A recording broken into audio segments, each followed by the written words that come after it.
Alaikum, how are you? Walaikum salam, I'm good. That's great. So tell us something about yourself. What do you do? I mean, I know you wear so many hats, but still, what do you do? करती क्या हैं आप? I'm gonna start off with my name. मेरा नाम सना गिलानी है और मैं हमेशा से जर्नलिज्म करना चाहती थी. I wanted to be a writer.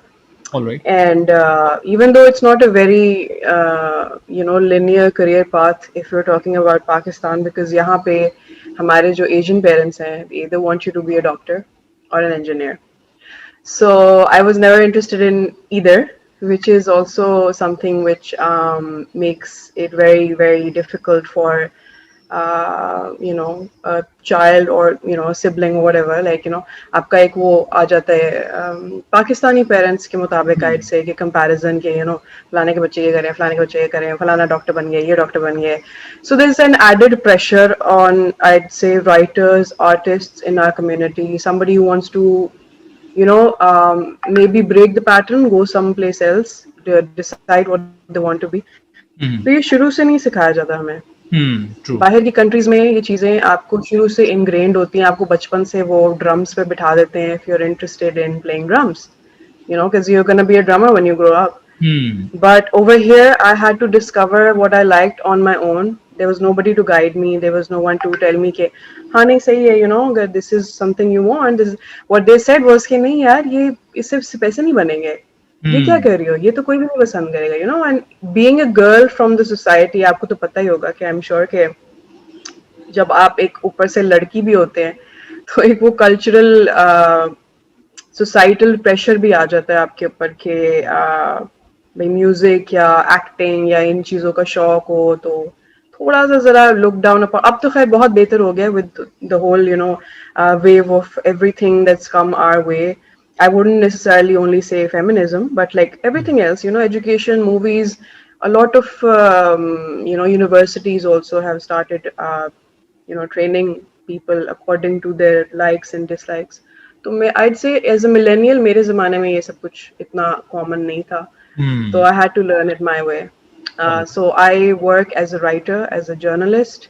Great. And I also work as a part-time editor. So copyright editing. Okay, so part-time actor, how do you manage that? Because acting is a full-time job. Part-time actor? No, it's not a full-time job. I tell you. So it's something I like doing because my husband is also a professional actor. He's a 24/7 professional actor. It's his All right. career. And so I wanted to be with somebody who would understand art. क्योंकि artist की art को कोई artist ही ज्यादा बेहतर समझ सकता understand है. कर सकता है मेरे True. ख्याल से. So he does understand that I have those needs where I would just to break the pattern. Writing से आप 9 to 5 job 9 to 5 job 9 to 5 job आप तंग आ गए आप चले गए या आपने टीवीसी कर लिया या आपने कोई छोटा मोटा ड्रामे के 2 एपिसोड्स कर लिए as a supporting cast or whatever. So something that I really like doing is art, movies या फिर method acting यानी कि जिसमें आप different एक character बन जाते हैं कोई बहुत ही जो मुझे पसंद आ जाए whatever. So I don't think इसमें manage का कोई ऐसा सिलसिला होता है क्योंकि अगर आप full time actor हैं तो फिर obviously आप बाकी चीजें नहीं कर सकते हैं लेकिन part time तो is fine. All right. And you're also doing it as a passion? I mean, you like to do passionate तो मैं सिर्फ म्यूजिक के बारे में हूँ. Music is my life and it's something that I love. And since my brother is also a professional musician by the name of Mehroz Gilani, Madlock के नाम से शायद लोग ज्यादा जानते होंगे. Battle of the Bands में भी थे सारा कुछ ना. So now he's producing his own music and everything, and alhamdulillah everything's going really really well. That's तो great. म्यूजिक का हमें हमेशा से इनग्रेन शौक था. My mom was also a part of a chorus in her college days. So I think it came from her, and I have a couple of covers on my YouTube channel also, and I plan to come up with originals. तो music मेरा passion है. I think music और acting थोड़ा सा जरा simultaneously भी चल रहे होते हैं बिकॉज यूजुअली एक्टर्स को गाने का भी शौक होता है और म्यूजिशियंस को अपनी ही वीडियोस में एक्ट करने का भी शौक होता है. Yeah. So I'd say it Secondly, it's you are both ways. yeah. Hold on, hold. Yeah, and secondly, when you are, I mean, that's the main hub when you are in the acting, when you are in the singing. So it's just like which window you want to open up. So both of the facilities over there. I mean, it's the same field, Yeah, or like it's the same field. But tell definitely. me one thing. I came to know that your mother was a principal in an organization. So how does it come like mother is a principal and daughter? I mean, when she wants to become a content writer, she wants to become a writer. That's quite acceptable. That society will accept. And how does it go? Like, I mean, you and your brother were more into the music and then the acting. तो ये कैसे हुआ कि आपने? I mean, was it easy for you या मुश्किल था? आपने क्या मुश्किलात देखी और किस तरह से ये स्टार्ट हुआ वो बताइए. Yeah, I don't think मैंने कोई मुश्किलात वैसे देखे हैं because my mom was always very liberal. Even though she was a principal, लेकिन principal वो वाली principal नहीं थी कि गुत बना लो और दुपट्टा जो है अपना वो सर पे लपेटो वाली principal नहीं थी वो हमेशा. So she was always giving the liberty to her students to do whatever they wanted to do, and my nana was also like that. So Great. basically, my nana and my mom were in the education sector business, and nana started the whole thing, Sayed Public Schools. So uske baad, when my mom took over, she tried to give the same kind of encouragement, the same kind of love and the liberty that my nana showed to his students and to the people that came to his school. तो उसके मुताबिक I'd say कि आप जब खुद एक अच्छी example बच्चों के सामने सेट करते हैं तो they don't need to go out of the way and do something which you will not like. I'll give you an example. मैंने कभी कोई ऐसा गाना या ऐसी एक्टिंग की चॉइस नहीं ली जिससे मुझे लगता हो कि कोई नुकसान हो सकता है. Something as common as I'd say, it's not really common, लेकिन एक था वर्ल्ड टॉयलेट डे के ऊपर उन्होंने एड बनाया था, ठीक है. अब now we don't know world toilet day भी होता है. तो उसके ऊपर एक मेड दिखाते हैं जो कि सफाई करने जा रही होती है और मैंने उसकी जगह सफाई करती होती है और मैं मालकिन होती हूँ और मैं उसको कहती हूँ कि चलो आज मैंने सफाई कर ली है, आज तुम मेरे साथ बैठ के चाय पियो. So basically, I like to act on the social causes which also give happiness to people around me and they serve a purpose. मतलब खुलेआम फजूल में नहीं मैं कर रही कोई भी चीज ना. अगर मेरा म्यूजिक है तो मैं उस तरह के गाने गाती हूँ कि जो हील कर सके लोगों को. मैं ये नहीं कह रही कि हर गाना ऐसा ही होता है. ऑब्वियसली कुछ आप अपने लिए कमर्शियलिज्म के लिए भी गाते हैं just to serve your own self. But then again, those choices, those little choices that you make are also a result of the training of your parents. And they do end up, making them happy because आपकी creativity आपके parents के through ही आई है. और अगर वो आपके through वो creativity देखेंगे तो उनको भी खुशी होगी. Okay, great. So it was never difficult. All right, that's Also, good. I have also been working in the education sector, I would like to say. मैंने बहुत सी नौकरी की है सारी जिंदगी, तो ऐसे नहीं है कि मैंने वो ट्राई आउट नहीं किया. Obviously, my mom was a principal, तो उनके स्कूल में भी पढ़ाया है, उनके स्कूल में वर्कशॉप्स भी दी हैं मैंने टीचर्स को, और मैंने लर्निंग अलायंस में भी पढ़ाया है, मैंने लाहौर एल्मा में भी, क्योंकि विच वाज माय स्कूल, तो लाहौर एल्मा में भी कुछ थोड़ा अरसा काम किया है, और बाकी जो है LGS में international and other branches of LGS 15C Gulberg etc. Great. And did you also learn this music thing from someone? I mean, is there any teacher from whom you got this skill and all? And same as for acting and all. Acting के लिए आप सीख तो सकते हो, yes I do agree, सीख सकते हैं, लेकिन I think it's an inbred thing also. मेरा नहीं ख्याल कि कोई बहुत ज्यादा हार्ड वर्क करके अगर आपके अंदर है वो पैशन तो आप बन सकते हो. अदरवाइज मैंने बहुत से एक्टर्स ऐसे देखे हैं जो कि बहुत 10-10 सालों से काम कर रहे हैं लेकिन उनको एक्टिंग नहीं आती. आई एम सॉरी टू से, because I am very blunt like that. Apart from that, I think singing के लिए आई वुड से यस आई डिड. और गिटारिंग का मुझे शौक था, गिटार बजाने का, तो मैंने सर आबिद होते हैं गिटार स्कूल में Lahore. I was in Lahore at that time. Now I've shifted to Karachi with my husband. So वहाँ पे मैंने गिटार सीखा थोड़ा सा, I think 3-4 months, and then sir Imran Jafri हैं बहुत अच्छे vocalist and he is a vocal teacher. उनसे मैंने क्लासिकल सिंगिंग थोड़ा अरसा ली, बहुत मजा आया. लेकिन मैंने कोई चीज बहुत ज्यादा like for a very long time I did not. तो I'd say कि everything just comes naturally. मतलब मुझे शौक था तो मैंने कर लिया. लेकिन मैं ये एग्री करती हूँ इस बात से जो आपने बोली है कि अगर कोई चीज आपको इतनी पसंद है, आपका पैशन है, आपको जरूर उसके लिए एक ट्रेनिंग किसी अच्छा प्रॉपर टीचर उस्ताद रखना बहुत ज़रूरी है। ऑब्वियसली मुझे उस ज़माने में बिल्कुल कोई इस तरह से नहीं, जैसे आपको मैंने बताया कि उस ज़माने में आपको इतना कोई हेल्प नहीं करता था इन चीज़ों में। तो जो मतलब मैं 90s की बात कर रही हूँ और अर्ली 2000s की, my when I was growing up, तो there were no ustads at that time and nobody was going to give me an ustad. ठीक है, हम्म तो उस वक्त आपको कोई सपोर्ट भी नहीं होता कि क्या तुमने सिंगिंग करनी है टाइप सीन। और बहुत जो एलीट फैमिलीज में थी तो उनको शायद अलाउंस थी कि आप जाएं स्टूडियो में लाख रुपया लगाएं और गाना रिकॉर्ड कराएं। So I did everything on my own. मैं करियोकीज रिकॉर्ड करती थी अपने that's फोन के great. ऊपर या अपने लैपटॉप के ऊपर। सो या Okay, and tell me one more thing. I mean, it's totally understandable कि 2000 में 90s में there were not so many institutions जहाँ पे लोग जाएं और singing सीखते, acting सीखते. The way you were mentioning about the vocal expert, I don't think कि उस वक्त पाकिस्तान में इतना कोई concept भी होगा vocal expert का.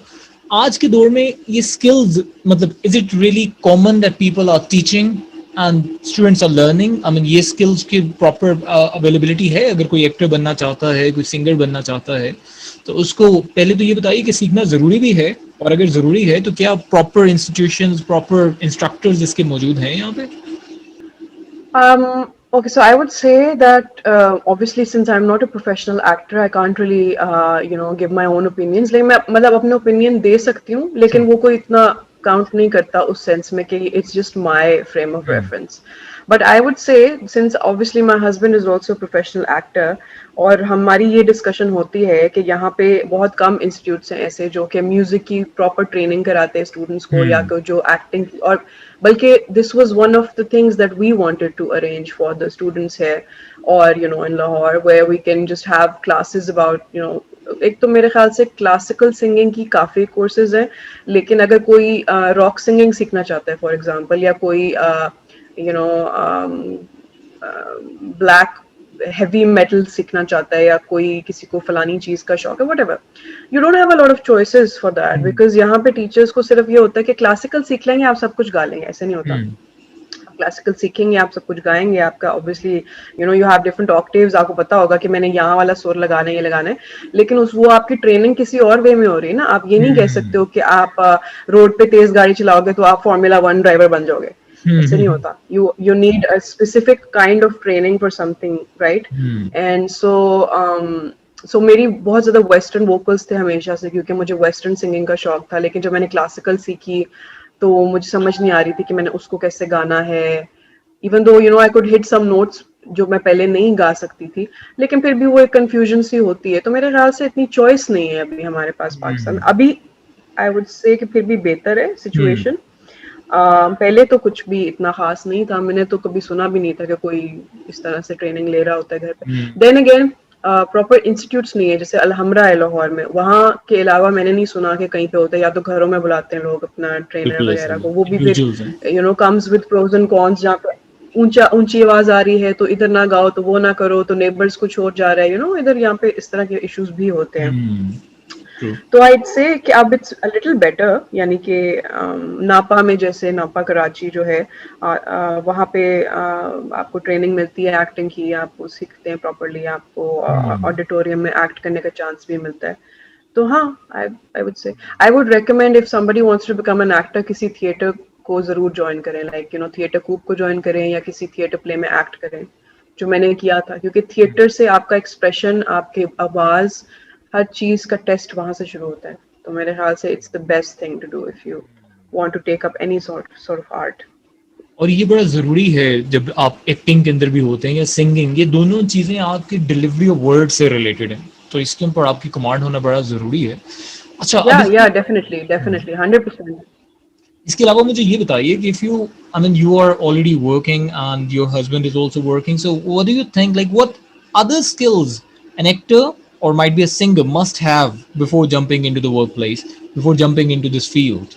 कोई और भी स्किल्स हैं जो रिक्वायर्ड होती हैं, या जो वर्कप्लेस चैलेंजेस होते हैं जिसके लिए आपको लगे कि माइट बी वो टाइम मैनेजमेंट हो सकती है, माइट बी वो कम्युनिकेशन स्किल्स हो सकती है, माइट बी प्रेशर हैंडलिंग हो सकती है, या फेलियर मैनेजमेंट हो सकता है? What do you think, like इसके अलावा और कौन सी चीजें हैं जो एक पूरा आपको एक पैकेज बनाती हैं, if there are few? I just have two words for that: thick skin. Come यानी अगेन। कि आपने कुछ भी करना है ना लाइफ में, तो you need a thick skin. Thick skin से मतलब है कि आपको कोई भी कुछ भी कह रहा है आपको अफेक्ट ना करे। आपको जजमेंट मिल रही है, आपको क्रिटिक मिल रही है, आपको लोग कह रहे हैं आपकी शक्ल नहीं अच्छी, आप मोटे हैं, आप पतले हैं, आप काले हैं, आपके बाल नहीं अच्छे, आपको एक्टिंग नहीं आती, आपकी आवाज नहीं अच्छी, तो आपने उसको as critic from somebody random लेके आपने उसको साइड पे कर देना है। आपने अपने आर्ट को डिस्टर्ब नहीं करना, क्योंकि बिलीव इट और नॉट मुझे इसमें से एटलीस्ट 90% चीजें तो मैंने सुन ली हुई हैं। तो मैं उन चीज़ों को बिल्कुल भी रिगार्ड नहीं करती, बिकॉज वो आती हैं किसी ऐसे इंसान से जो कि बहुत ज़्यादा ब्रेन वॉश हो चुका हुआ है कि एक लड़की जो है अगर ड्रामे में आ रही है वो चिट्टी होनी चाहिए, उसका मुंह छोटा होना चाहिए, उसके बाल बहुत लंबे होने चाहिए, उसकी उम्र 20 साल होनी चाहिए, उसके बच्चे नहीं होने चाहिए। मुझे लिटरली इस तरह की कम्युनिकेशन भी हो चुकी हुई है मेरी लोगों के साथ, वे दे वुड से कि यू नो यू मैरिड, अच्छा नहीं वैसे शादी नहीं, हाँ मुझे लेट करनी चाहिए, या आपके गाल बहुत बड़े हैं, आप स्क्रीन पे अच्छी नहीं आएंगी, तो आप ऐसा करें कि आप अपने गाल पहले कम करें और फिर आप आए हमारे पास एक्टिंग करने, ठीक है। Whereas in India और other places हॉलीवुड में वो 60-60 year old एक्टर्स को या मोटे एक्टर्स को लीड रोल्स देते हैं और उनके मुताबिक मूवीज बनती हैं या उनके मुताबिक ड्रामास बनते हैं उस तरह के रोल्स के लिए। ऐसे नहीं होता कि सिर्फ एक पतली दुबली लड़की जो है वो बस 10-15 वैसे ही रखती हूँ, डिफरेंट कैरेक्टर्स प्ले कर सकते हो आप।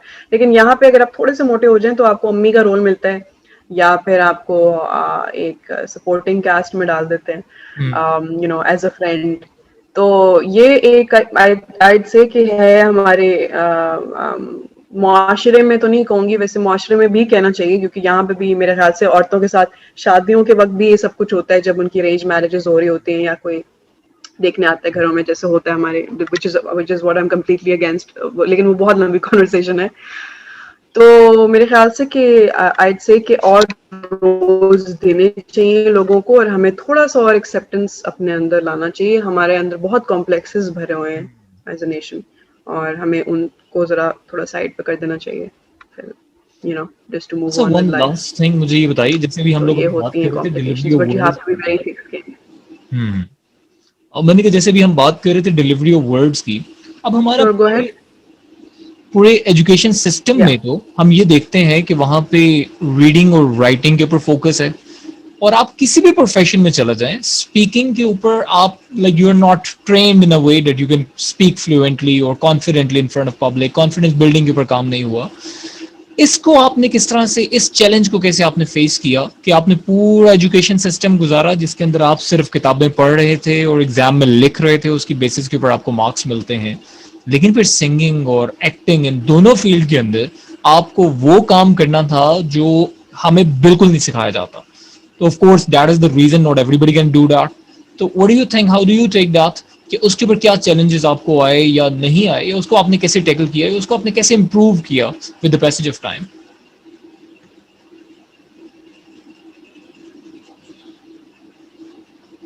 I think it's a very intelligent question, firstly, because ये चीज़ बहुत ज़्यादा आपने जैसे पॉइंट किया, it is 100% true। यहाँ पे मैंने बहुत से ऐसे फ्रेंड्स को देखा है जो कि एक्टिंग करना चाहती हैं, बहुत से बॉयज़ जो एक्टिंग करना चाहते हैं, लेकिन उनमें वो मार्जिन नहीं है एक्सप्रेशंस का, क्योंकि उनको हमेशा से सप्रेस करके रखा हुआ है, और हमारे घरों में हमें सप्रेस करके रखते हैं। कोई भी इमोशन दिखाने से आप छोटे हो जाते हैं। मेरे ख्याल से लड़कों के लिए ज्यादा कॉमन है ये, लड़कों को ये सिखाया जाता है कि इमोशन नहीं शो करना, रोना नहीं है किसी के सामने, तुम लड़के हो तुम लड़की नहीं हो। और सो बेसिकली सप्रेस हो रहा है ना इमोशन यहाँ पे। तो जब सप्रेस हो रहा है तो आपको कैसे पता चलेगा कि इमोशन कैसे शो करना है या कैसे दिखाना है? फॉर्चुनेटली, क्योंकि आपने देखा नहीं हुआ ना वो एक्सप्रेशन, आपने घर में देखा है ना, आपने खुद कभी, आपने शायद शीशे के सामने कभी देख लिया हो, क्योंकि रोता तो हर कोई है कमरे में अकेले।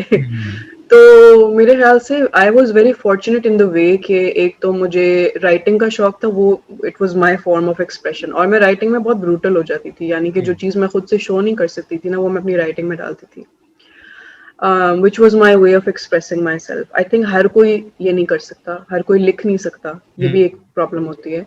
तो एक राइटिंग और एक एक्टिंग, मुझे लगता है कि बच्चों को ना शुरू से इंग्रेन करनी चाहिए, जिसमें आप बेशक आप अपने स्कूल के स्टेज के ऊपर आप छोटा मोटा प्ले कर रहे हैं, but this is something very important for the kids to learn, I think, as a teacher also, because I also taught dramatics to my students. I was a drama teacher, so I would teach them how to express themselves. And बहुत से ऐसे बच्चे थे जो handicapped भी थे, sorry, disabled थे, differently abled, I'd say, not handicapped. So the differently abled kids were also very expressive when it came to drama.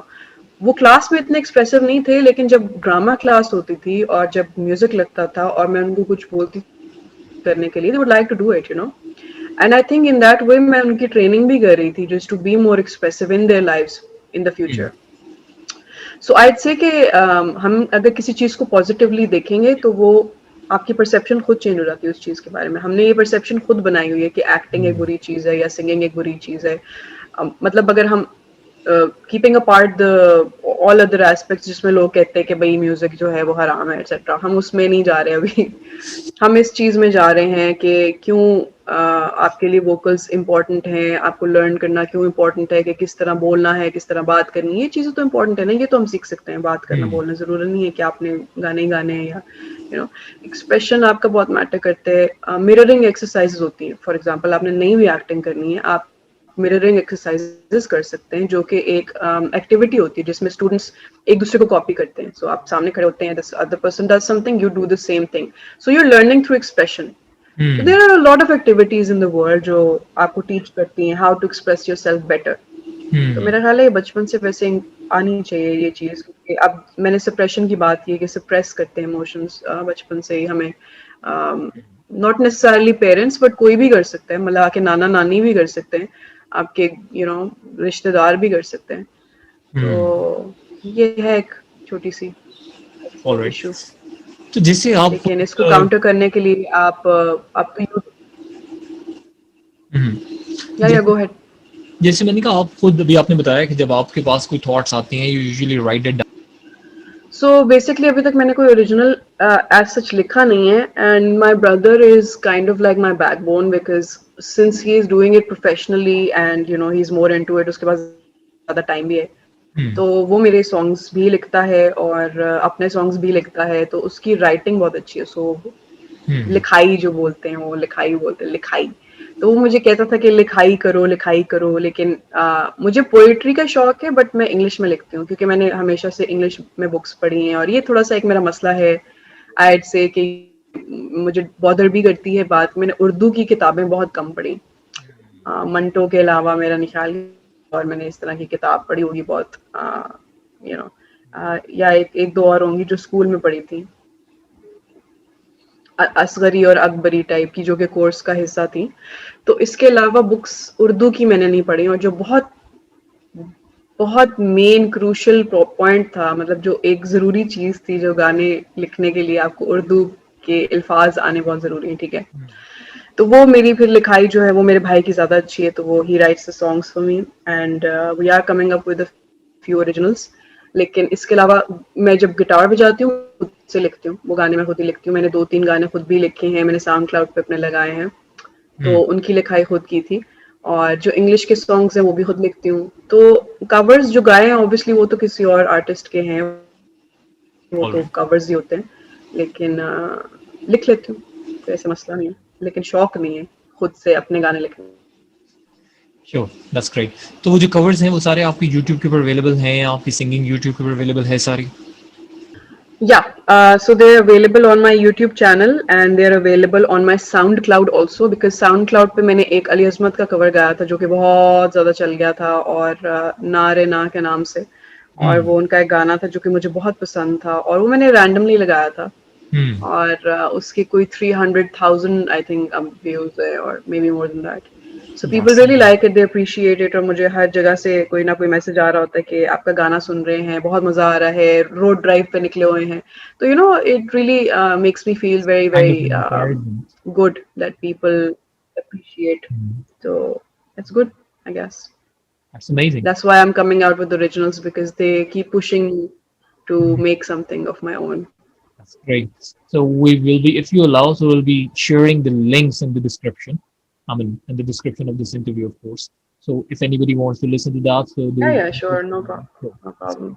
So we'll be giving that But anyways, Sana, it was lovely listening to you. Thank you so very much for giving us your time. It was so, I learned a lot Thank you so by much. that Thank by you for your your time. experience. Thank you. So very much, Sana. Take care. Stay blessed. Allah Hafiz.